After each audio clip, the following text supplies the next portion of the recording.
Back in September, KTIV told you about the location and fundraising efforts for a new emergency services facility in Hospers. Today, the town took it a step further by moving some dirt on that project. KTIV's Jacqueline Aragon was there to catch it all and tells us what is still needed. After 13 years and millions of dollars, Hospers EMS and Fire is now officially breaking ground on a new place to call home.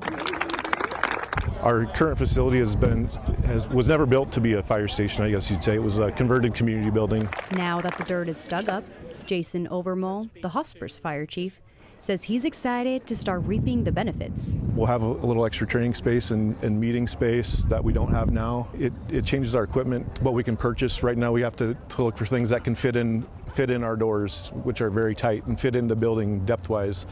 Mandy Borsma, the fundraising committee chair, says the Hospers community has been supporting and fundraising every step of the way, which is how they got to groundbreaking day. So one particular business in particular is Den Hardog Industries and the Den Hardog family. They came to us with a $500,000 donation, and that's what got this whole thing hit the ground running. Now they just need $1 million to reach the project budget for the finishing touches on the inside. We have $2.3 million committed of our $3.3 million budget. We are operating on faith that the community will continue to support us and make this whole thing happen. And honestly, we are not worried about it. As for construction, first responders should be rolling out of the new facility by April of 2027. In Hospers, Jacqueline Aragon, KTIV News 4.